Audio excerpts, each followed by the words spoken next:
And the mayor of Mineola is joining us tonight from Hofstra University on Long Island. Mayor, thanks very much for your time. Well, thanks for having me. Great to be here. Thank you. So I can't quite call you Senator-elect yet, but it looks awfully good. Could you just give us a brief overview of where we're standing right now? Well, I hope that you can soon, Liz. Well, we had the election certified on, I guess, on Saturday. The process started about 4 weeks ago after the election.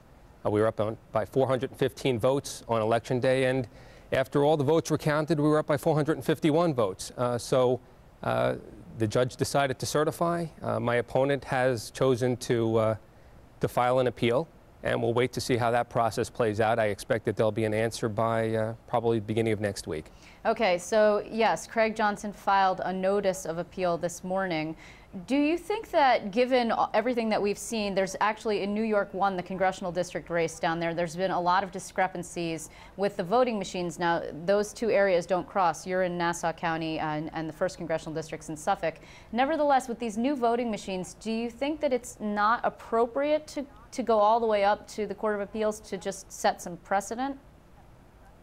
Well, I think it's pretty silly. If you look at what happened today, with Bob Cohen having conceded, even though there were less than 300 vote differential. Right. If there was any place in New York State where there were problems on Election Day with those machines, it was in Westchester County in that race. Yet Bob Cohen, understanding that there has to be a transition, did the right thing and conceded. We went up by 451 votes. Every vote's been counted. If they choose to take an appeal, certainly that's their right. But you have to question what the end game is and how often they're going to go back to a judge and ask them to reconsider this race. So now, are you going to come to Albany tomorrow when the Senate reconvenes? Well, I was there last week when they had their special session, and I will be there tomorrow as well. Now, I know you actually don't have the opportunity to vote, but how would you vote? Tomorrow, the main point is going to be this bailout package for New York City OTB. What is your position on that? Well, I don't believe that the taxpayers should bail out OTB once again. I have some serious issues with, again, throwing good money after bad. If there's one sentiment that I think everyone shared this past election season was that government's got to choose where it spends its money and be a little bit more responsible as to how it invests its money. Now, if we can get certain concessions from New York City OTB, structural changes that would show that these things would no longer happen, that a year from now, 2 years from now, we're not going to be back in the same situation we're in today, then I'd like to see that and I'd like to consider that if I were given that option. But simply throwing more money at an organization that has shown itself not to be able to handle its own fiscal responsibility, I think is wrong. Some of your colleagues, or maybe soon-to-be colleagues, I should say, three of the downstate senators, in particular Andy Lanza, who's from Staten Island, has proposed what he's calling a compromise that actually would include the regional OTBs and also the suburban OTBs and some of the upstate OTBs, which of course is in our neck of the woods that we're concerned about. You've got some out on Long Island. So do you think it's appropriate to hold out for that? Well, I don't think it'd be holding out. I think if you're going to make a decision for a wholesale change in how they do business and how OTBs manage themselves, I think that it calls into question a legislature's ability to ask that the big picture be looked at. In this case, if Senator Lanza's proposal, and I believe it does handle all OTBs and not just New York City, I think it's certainly a much more enlightened way to approach the issue that we have before us tomorrow. You know, one of the other things that you ran on was this MTA commuter tax, the tax that was supposed to help bail out the MTA. We're talking a lot about bailout here, and which is, of course, not something that the suburban areas north of the city and on Long Island were happy about. And you've suggested rolling that back. I'm just curious, where would the money then come from to replace it? Well, first of all, if there's a bad tax out there and an onerous tax, I think you start with that first, and you consider what your options are. Certainly there were other options on the table when they considered imposing a payroll tax. They considered even such things as putting a toll on the East River bridges. And I think certainly that bears a review. But you really have to get to a basic question, and that is, why should businesses in a certain area of New York State bear the brunt of an organization that has, again, shown itself to be unable to handle the responsibility that was conferred on it.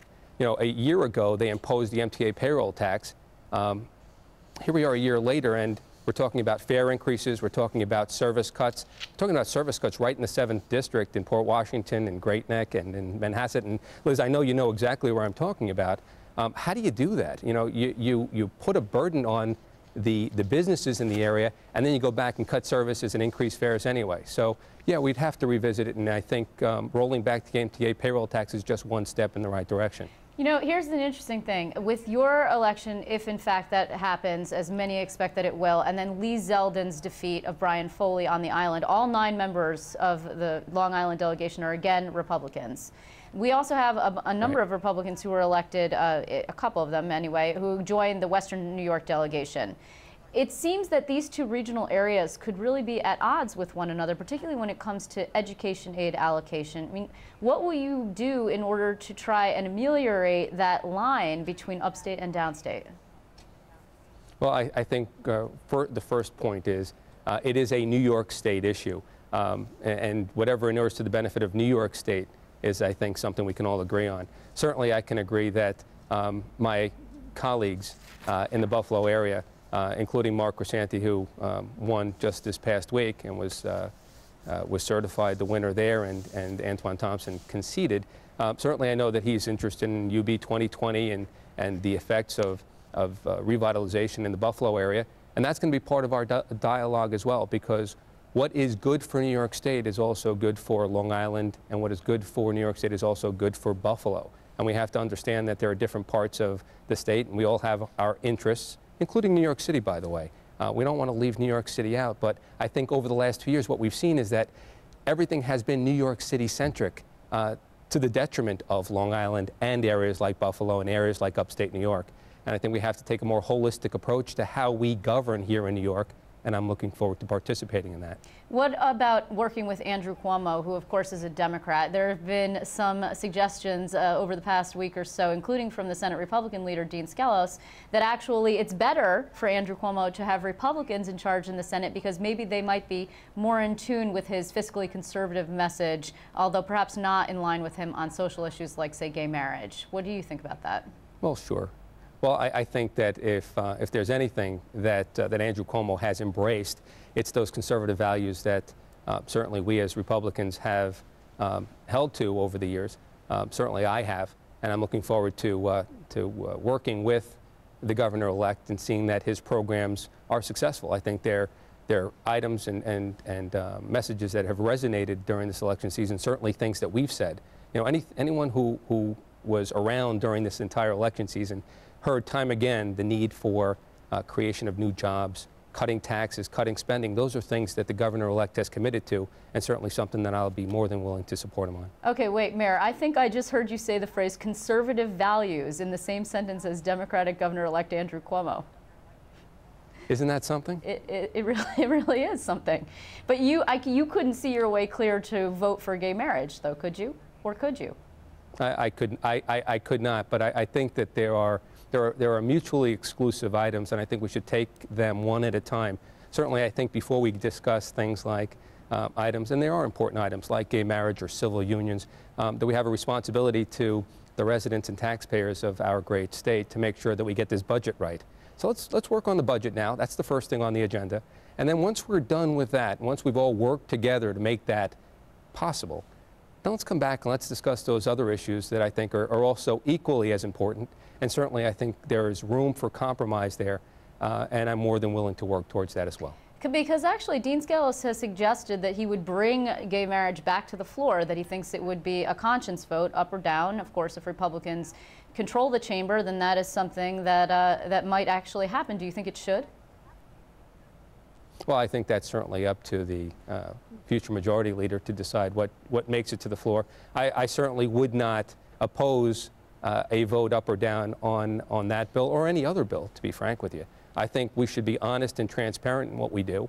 And certainly and certainly there has been a discussion on gay marriage in the past, and we should certainly have the opportunity to have that discussion again. But I think, again, after we've handled this budget crisis. you know, unfortunately last year, if you recall, and I did follow it, you know, the discussion on the gay marriage bill came up right in the middle of those budget delays. And I think that delayed a real discussion, or gave us an opportunity to sometimes blur the importance of both issues. Let's focus on the budget issue now, and we can discuss gay marriage and other issues after that. Well, Mayor, we might be seeing you in Albany, depending on how long this legal battle takes. In the meantime, I want to thank you very much for joining us. Thanks very much, Jack Martins. Well, thank you.